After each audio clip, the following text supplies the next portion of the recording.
بسم الله الرحمن الرحیم. ستړي مه شئ ګلونو زده کوونکو، ورځ مو نیکمرغه. درېیمې جلسې سره یو ځل بیا ښه راغلاست درته وایم. تېرو درسونو کې موږ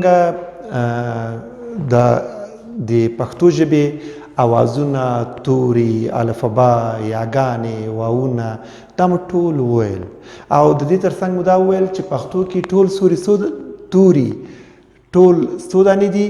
موږ ویل څلوېښت، یا هم څو دي؟ 10. بیا مو ویل اوازونه څو دي؟ 46. بیا مو ویل څو دي؟ یا 10. صحیح، دا مو توري یا اوازونه وویل او حروف مو وویل. توري او اوازونه یا حروف یا هم صداها. پس راځو دا ټول حروف چې دي دا په خپل حرکت نشي کولای. لکه کور کې ټول خو ګټندویان نه دي کنه، ماشوم سته، بیکاره پکې شته، ښځې چې د کور کارونه کوي باندې ډیر کم دي، یا ښځې یا نارینه چې هغه بیرون کار کوي او کور ته عاید راوړي، پیسې راوړي، او هغه کورنۍ هغه خرچه او مصارف کیږي. نو دا رنګه حروف هم در واخله. یو کورنۍ ده، په دغه کورنۍ کې بیا ټول چې د حرکت په خپله نشي کولی، د ځینو تورو په واسطه نور حرکت کوي. دغو تورو ته چې نورو ته حرکت ورکوي دیو ته واول وایو. څه شی؟ واول. او هغه چې حرکت تنها نه کوي، د نورو په واسطه حرکت کوي، هغو ته کانسوننټ وایو. کانسوننټ ورته وایو، یعنی بې آوازه، دې ته آواز لرونکي وایو، دې ته خپلواک وایو، دې ته ناخپلواک وایو. پښتو کې دغه خپلواک توري چې نورو ته حرکت ورکوي دا څو دانې دي؟ 4 دانې. څو دانې؟ 4. وګورئ، الف دی، واو ده، یا ده او هی ده. دا 4 توري چې دي دا نور ته حرکت ورکوي، نور په حرکت راولي، نور پر مخ بیایي. که چیرې دغه 4 توري نه وي، دغه پښتو توري، ژبه، کلمې حرکت نشي کولی. نو مثال وایم، زه وایم بې. که لیکم وګورئ، بې یا ورکوم، یا با لیکم، یا با الف مو ورکه، الف مو واول شو یا واوله شوه. که چیرې دا واول ورسره نه وي، نو موږ دې ته بیا کانسوننټ وایم. مثلا زه وایم بې، تلفظ کوم، شونډې بندې سوې، هیچ تلفظ نمیشه، لب بند میشه.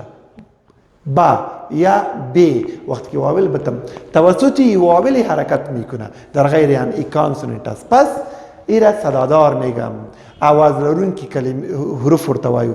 دا پښتو کې څو توري دي؟ 4 توری دي. توری. ولی اگر در کانکور متوجه باشید باریکی را، اگر گفتن واول صداها چند است؟ اوازونه ای باز 7 دانه است. متوجه باشید، ای 4، این 7. اوازونه د واول واول توری 4. الف، واو، یا، هی. 4 واول توری او واول اوازونه. من خو ویل چې ګوري اوازونه زیات دي، همدارنګه واول اوازونه هم زیات دي. یا الف دی، 2 دانې واوونه واول دي، یا واو بل واو. 2 دانې یاګانې واول دي، دغه یا او دا یا. او 2 هیګانې واول دي، یوه هی دا بله هی. خو من خو یاګانې 5 وویلې، دا 3 نورې ولې واول نه دي؟ واوونه مو ویل چې 3 دي، ولې 2 واول دي، یو واول نه دي؟ چرا؟ ای 2 واول است، یک دیگر واول نیست. یا 5 تا بود، 2 واول است، 3 دیگر واول نیست. ای جواب در آخر پیدا میکنیم، خود به خود به دستان میاییم. خب این صدای واول چه رقم عالیات بگیریم؟ این صدا کدام صداها هستن واول که دیگه صداها را به حرکت میارن؟ یا زبان پشتو را تشکیل دادن. اگر در زبان واول نباشه و زبان اصلا تشکیل نمی شود. پس این صدا مثل امویاواری، واواری، هیواری فونتیکی را که نوشته کردم، اون نشانه ها در درسای گذشته در جلسه دوم مثل اونا این هم نوشته میکنیم صداها. ببین این الف است، صدای آ میته در قسمت بالای دهن تلفظ میشه، این یک زبر داره. ای صدای یو میته یو، ای صدای او میته او که از واول نیست. این یا سنگ به سنگ نقطه داره. در درس گذشته تشریح دادم. این صدای ای میته ای به آی نشان داده بودم. این یا صدای ای میته ای. این هی صدای آ میته آ، ولی مثل الف واری قسمت بالای دهنه قسمت وسط دهن تلفظ می شود.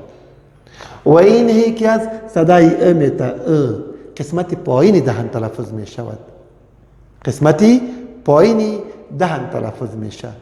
ببین آ یو او ای ای ا ا، ای صدای واول است و این 4 حروف واول است. مثلا من میگم بابا، آسیا، درست؟ آ صدا میته. یا من میگم تالو، من میگم سالو، من میگم پختو، من میگم زنگو.